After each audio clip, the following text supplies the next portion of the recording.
Motivational knowledge में आपका स्वागत है। तो आज की वीडियो में हम जिस शख्स के बारे में बात करना चाहते हैं उससे पहले एक छोटी सी बात मैं आपको जरूर बताना चाहूंगा कि भाइयों, आज के डेट में हम सब अपने जिंदगी में कुछ भी होते हैं उसका जिम्मेदार अपने नसीब, अपने किस्मतों को देते हैं। हमें ऐसा लगता है कि आज हमारे संग जो भी अच्छाई नहीं हो रही है उसमें हमारी किस्मत ही कारण है, लेकिन ऐसा नहीं है भाइयों। अपने मेहनत, अपने कर्मों से हम अपने किस्मत को भी बदल सकते हैं। आज हम जिस इंसान के बारे में बात करना चाहते हैं वो इंसान इस चीज को पूरी तरह से साबित किया। उन्होंने भी अपने मेहनत, अपने लगन से किस्मत को भी धोखा देके आज आगे बढ़ चुके हैं। आज हम जिनके बारे में बात कर रहे हैं वो है श्रीकांत बोला। श्रीकांत बोला जी का जन्म एक गरीब परिवार में होता है और वो जन्म से ही अंधे थे। जब उनका जन्म हुआ वो तब उनको दिखाई नहीं देता था। इस बात को लेकर उनके माता पिता के सारे पड़ोसी, सारे रिश्तेदार श्रीकांत बोला को जन्म में ही मारने को कहा था। उनके माता पिता को ये बोला जाता था कि ये बच्चे आपके ऊपर बोझ बनकर रहेंगे, लेकिन किसी तरह श्रीकांत बोला जी इस बात को सुन सुनकर अपनी जिंदगी को पूरा किए, अपना जिंदगी को आगे की तरफ बढ़ाए और अपने लाइफ को जीते गए। और चूंकि उनके परिवार की आय भी बहुत कम थी, इनकम भी बहुत कम थी, इसके बावजूद भी वो 10वीं में बहुत अच्छे नंबर से पास हुए। लेकिन चैलेंज अभी भी उनके सामने कम नहीं थी। जब वे 10वीं के एग्जाम पास किए, अब उन्हें साइंस में एडमिशन लेनी थी क्योंकि उनकी जो इंटरेस्ट थी वो साइंस बैकग्राउंड की थी।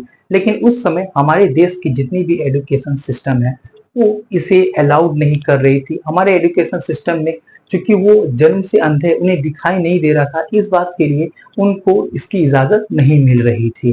लेकिन श्रीकांत बोला जी हारने वाले व्यक्ति में से तो थे नहीं। उन्होंने क्या किया, हमारे देश के सिस्टम पे ही केस कर दिए, एजुकेशन सिस्टम पे, और फाइनली उनकी जीत भी हो गई और उन्हें इसी तरह हमारे देश के साइंस यूनिवर्सिटी में उन्हें एडमिशन भी मिल गई और वो अपनी पढ़ाई वहां कंप्लीट किए। अपनी स्कूली पढ़ाई कंप्लीट होते ही उन्हें यूएसए की एमआईटी में एडमिशन मिली और वो दुनिया के पहले ऐसे ब्लाइंड स्टूडेंट बने जो कि जिन्हें दिखाई नहीं देता है, और वो एमआईटी से अपनी पढ़ाई को पूरी किए।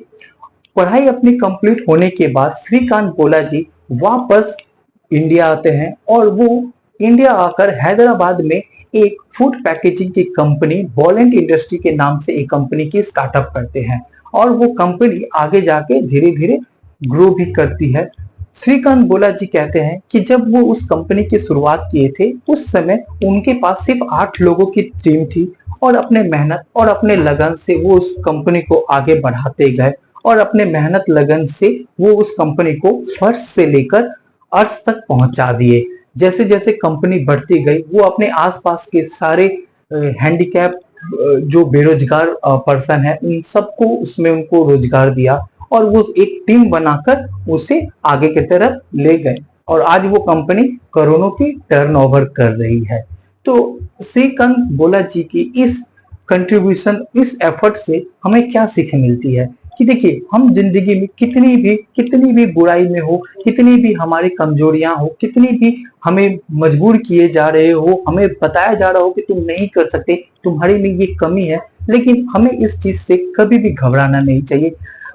हर नेगेटिव चीज में एक पॉजिटिव पॉइंट जरूर छिपी होती है। हमें जरूरत है उसको खोजना, उस पर काम करना और अपने जिंदगी में आगे बढ़ना। मुझे उम्मीद है आपको ये छोटी सी वीडियो बहुत अच्छी लगी। इसी तरह की वीडियो के लिए प्लीज इस चैनल को सब्सक्राइब कीजिए, लाइक कीजिए, और आपको अगला किस बायोग्राफी के बारे में जानना है प्लीज कमेंट कीजिए। धन्यवाद।